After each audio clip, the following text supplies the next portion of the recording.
Bikes by Paul Robinson. January the 18th, 1993. Had a fight with Dean Ward at school today. He said my mum was a prostitute. I said, no, she's not, yours is. And he gave me a dead arm, so I booted him in shin. I don't know what a prostitute is. I asked my mum, but she told me to stop asking daft questions and go watch telly. When I did, there was a news story about a prostitute being murdered. She's the fourth one to get killed. I was going to ask Mum again what a prostitute is, but she looked at me as if to say, don't even ask me, and came and changed the channel. Everyone round here calls the murderer the Strangler, because that's how he kills the prostitutes. I'm glad my mum isn't a prostitute. It's not safe. January the 20th. Went in Carl's house because it was raining. His brother was on the computer, so we went in Carl's room and we did ghost stories. Carl made up stories about the Strangler. He can't even say strangler properly.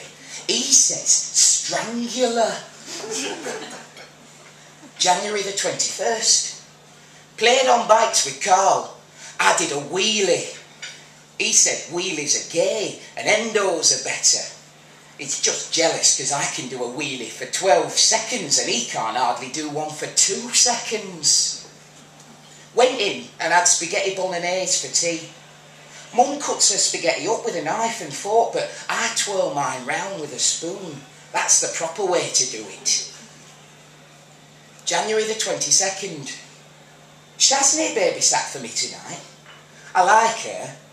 Carl says horrible things about black people, but there is nothing wrong with Shaznay. I showed her my painting of an elephant seal that I did at school, and she said it was good enough to be in an art gallery. She said, are you going to be an artist when you grow up? I said, I might be, or I might work in a supermarket like Mum.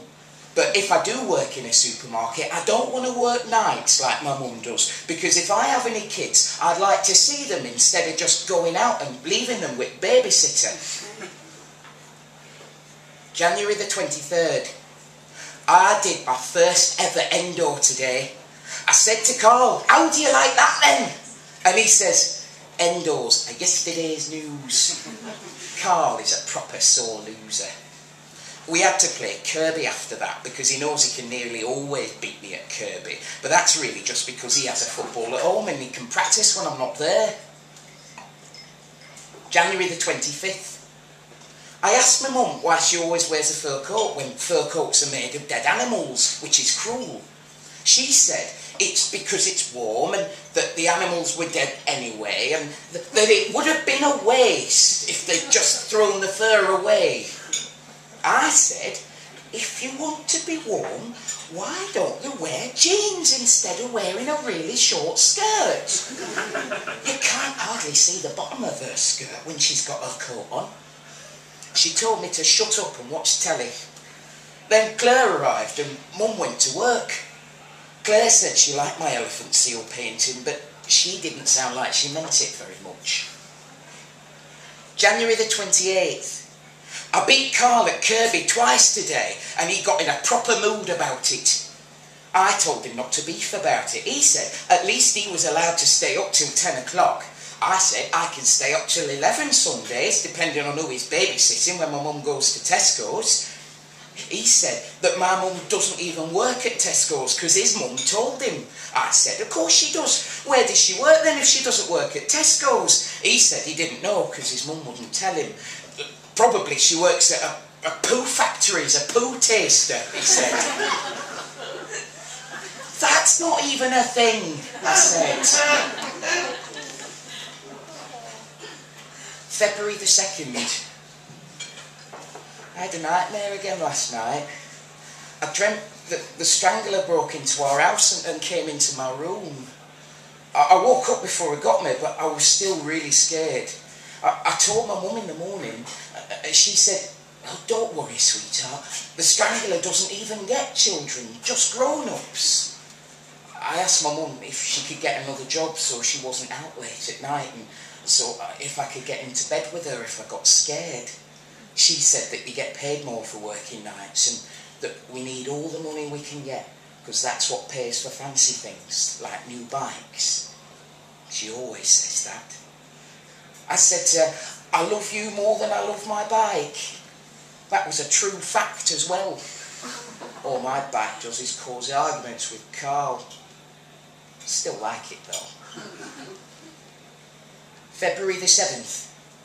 I got 12 out of 12 in my mental arithmetic today for the first time ever. The only other person who got 12 was David Webb, and he's a swot, so it doesn't really count. I wish my grandma was still alive. She used to say, how are you doing with your sums? Even though I told her it's not called sums. But she always gave me money for sweets if I got good marks, like more than 7 or something. She'd have been really proud of me for getting them all right. I've been practising times tables loads. February the 12th. Chloe was babysitting last night. I hate her, even though she lets me stay up as late as I want. She smokes and drinks Frosty Jacks and phones people up, and she treats me like an idiot, but probably I'm cleverer than her, and I'm not even joking. I asked her if she could think of 5 words that rhyme with choir, and she only did 2. And then I said, try harder, and she swore at me and said, what about you? How many cigarettes can you smoke? I told her I would never have a cigarette because they give you cancer, and that is what my grandma died of. Then she asked me what job my mum does, and I said she works in a supermarket, and she laughed at me, and she said, is that what you call it? Funny supermarket? I asked her what she was on about, but she just said, forget it. Then she started being weird and horrible.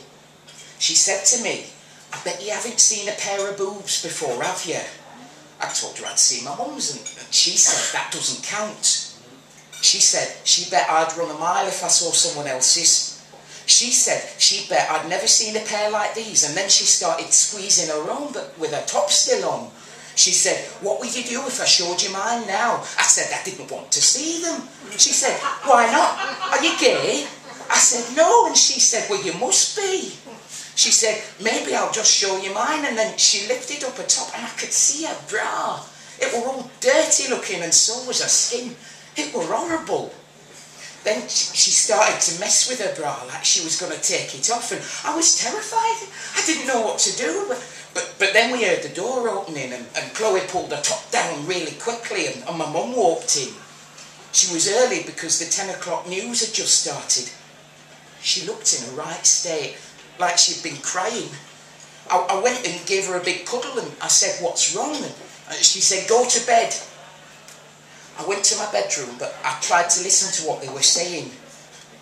Mum said, it's Shazney. You got Shazney. And then Chloe started saying swear words, and they both started crying. February the 13th. Mum was acting weird today and wouldn't even let me watch telly at all. She told me to play out with Carl instead, but I told her Carl isn't even talking to me. So then she made me sit with her, and she said, I've got something to tell you. And the thing that she wanted to tell me was that Shazney had been killed by the strangler. Then I cried, and Mum cuddled me, and then she cried a bit. I asked her if she wanted me to make her a cup of tea, because that's what people do on the telly when somebody's died. She laughed a little bit when I said that, and said, no, thanks, love, but thanks for offering. And then I begged her not to go to work tonight, and she said she wouldn't, probably because I was crying loads. I hope she doesn't get into trouble with her boss at the supermarket. February the 15th. I'm in the police station. My mum isn't here. I keep asking them where my mum is, but nobody will tell me anything. I have never been so scared in my whole life. I wish this was all just a dream. I'm going to pinch myself lots of times and pray that I wake up.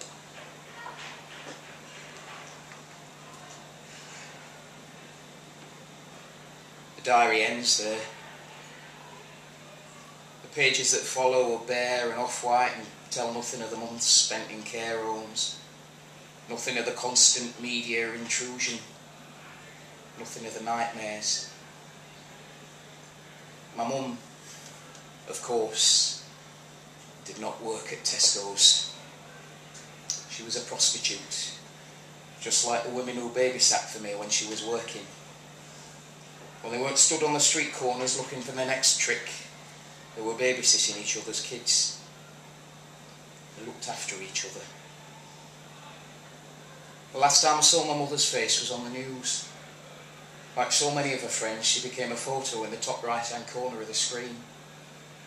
The headshot they used was cropped from a photo of her holding me as a baby, taken about 6 months after my father left. I never wrote another diary. Hell, I barely even spoke for months after it all happened. But now, on the 20th anniversary of that last entry, much like on the 5th, the 10th, the 15th anniversaries, they come to me, asking me to talk, to share everything for this documentary, for that magazine article. How did you cope? They ask. Do you still have nightmares? They ask. And they say, if you could speak to the Strangler now, what would you say? And it's a stupid question, because it's obvious what I'd say to the Strangler. I'd say, why did you do it? Did you enjoy killing? Did you just have a deep-seated hatred of prostitutes, or were your acts a manifestation of your own self-loathing? Were you abused as a child? Were you mentally ill? Why did you take my childhood away from me? And there is a part of me that wonders, maybe even hopes, that she would look me in the eye and say, I did it for you, love. I was just eliminating the competition. You see, we needed all the money we could get, because that's what pays for fancy things, like new bikes.